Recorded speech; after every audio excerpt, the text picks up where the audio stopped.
The 9/11 attack on America looked so much like a formula action-packed Hollywood disaster movie that it had "Made in the USA" written all over it. The only difference is it used real props and real people. It had terrorist villains, American firefighter heroes, fireball explosions, collapsing buildings, pedestrians chased by dust clouds, and it even had a God Bless America music score. Well-positioned cameras shot the action-packed drama from every conceivable angle. Just the picture of the helicopter landing and the president walking in, and then the 19 hijackers had been Saudi nationals. So in the terrible... He said that he didn't believe that Osama bin Laden... No one has blamed or accused him formally. That how many people worked in the building. The city is confirming that some 265 firefighters are believed.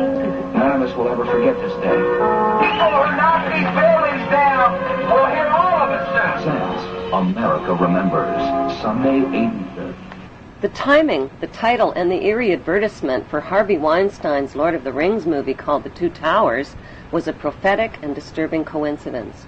Profits from the Two Towers movie were small change compared to the 9/11 reality disaster movie, which has become the world's top-grossing production of all time. The only thing missing are the 9/11 producer, writer, and director credits. But it doesn't take an Enron accountant to figure out who's cashing in. During the first week, the 911 producers made a spectacular fortune just on the stock market alone. How? By knowing in advance that the stocks in airline and insurance companies associated with the 911 crash would fall in value. Using that inside information, they made negative bets on the stock market called put options. Put options are bets that a certain stock will fall in value by a certain date. It's big risk gambling, unless you've got inside information that can turn your bet into a sure thing. But that's illegal if you get caught at it. Put option bets on the decline in 911-related airline and insurance stocks skyrocketed by a whopping 600% just before 911, which means that somebody knew about the attacks before they happened. Who exactly were those somebodies? Merrill Lynch and HSBC, Morgan Stanley Dean Witter, the Bank of America, weapons manufacturer Raytheon, the Lehman Brothers, General Motors, Swiss Re, Munich Re, and AXA Re Insurance Company, which owns 25% of American Airlines.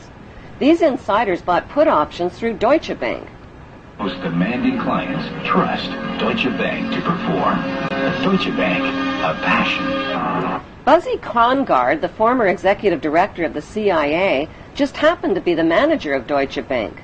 And so the profiteers from 911 were not Osama bin Laden or his band of U.S.-trained Arabs. They were blue-chip Israeli, U.S., and British businessmen.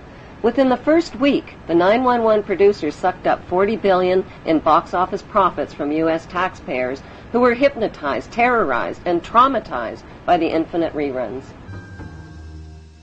Think of it as a conspiracy theory true or false test. A.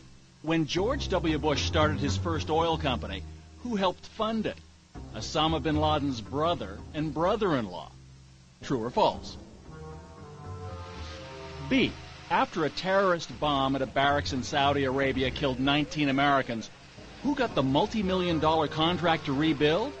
The bin Ladens. True or false? C. On the morning of September 11, 2001, who was in a meeting at the Ritz-Carlton Hotel in Washington? George Bush Sr. and Osama bin Laden's brother. True or false? Actually, the answer could be D, all of the above. Because believe it or not, as far-fetched as they sound, each and every one of those things, the bin Laden link to the Bush Oil Company, the bin Laden construction contract after the terrorist bomb, and the bin Laden-Bush meeting on 9/11, is true. Many of the facts surrounding the events of 9/11 point to a cover-up, like the fact that the Bush administration ignored all of the advance warnings of the 9/11 attacks. Warnings from FBI agents like Colleen Rowley and from the famous Phoenix memo were not only ignored, they were suppressed. FBI Deputy Director John P. O'Neill quit his job when his investigation of Osama bin Laden was blocked.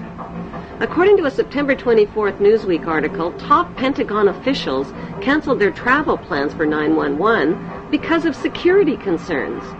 While the American public were sitting ducks, all of America's political, military, and corporate VIPs were kept out of harm's way. 2 Muslims accused of the 911 hijackings took their flight training at Rudy Decker's Huffman Aviation School in Florida. Rudy Decker's is linked to the CIA and drug smuggling through Carib Air and Britannia Aviation, which shared the same small Venice airport with Decker's. The media reported that on the night before the attacks, accused ringleader Mohammed Atta and 2 other Muslim hijackers got drunk, fondled naked dancers in a Florida strip club called Shuckums, forgot their business card and their Quran holy book at the bar, publicly bashed America, and loudly boasted about impending bloodshed the next day. Would devoted and highly secretive Muslim hijackers risk their planned mission by attracting so much negative attention? And why were they in Florida instead of Boston the night before their suicide flights? On the early morning of September 11th, 19 Muslim men well known to intelligence and security agencies supposedly waltzed past airport security checks, boarded 4 passenger planes, and turned them into deadly missiles without even a hitch.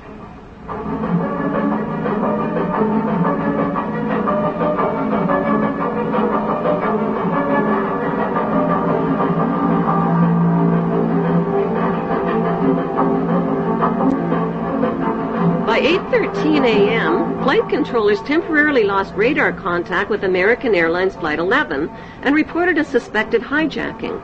Even though Andrews Air Force Base is only 10 minutes from Washington, emergency response fighter jets took close to an hour instead of the typical 15 minutes to scramble and begin searching for the hijacked planes. By then, it was too late. President Bush already knew about the first Flight 11, which occurred at 8:46 a.m., when he sat down to chat with school kids at Booker Elementary School. It wasn't until 9:05 a.m. that he was notified that a second plane, Flight 175, had also crashed into the World Trade Center and that America was under attack. Instead of being whisked to safety in this national emergency, Bush nodded and continued chatting with the kids for another 20 minutes about a pet goat, while American citizens were burning alive and leaping to their death from the smoking towers. Wailing against the wind as they fell, almost as if they had second thoughts. I was absolutely horrifying.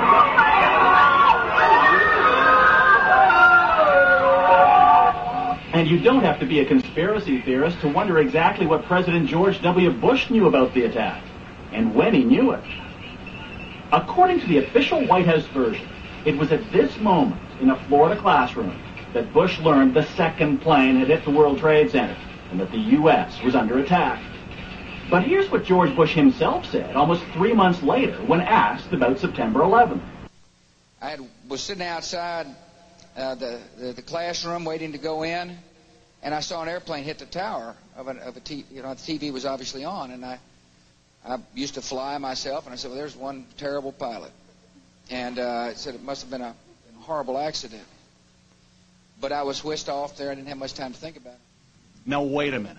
George Bush was told about the second plane while he was inside the classroom. So you just heard him describe seeing the first plane crash on television that day. But that's impossible. No one saw the first plane crash on TV on September the 11th because the videotape of it didn't surface until the next day. At 9:55 a.m., President George W. Bush took off in Air Force One with no escort or protection from fighter jets and circled around for the next hour. Why was the president's plane airborne and unescorted for an entire hour while hijacked planes were roaming the skies? The inexperienced hijacker pilots who took only a simulated flying course reportedly flew the third hijacked plane, Flight 77, into a Top Gun 270-degree turn, bypassed the offices of the Joint Chiefs of Staff, and crashed into an insignificant part of the Pentagon that was under renovation. Emergency response Air Force fighter jets were finally airborne when a fourth hijacked plane, Flight 93, crashed into a field in Pennsylvania at 10:06 a.m.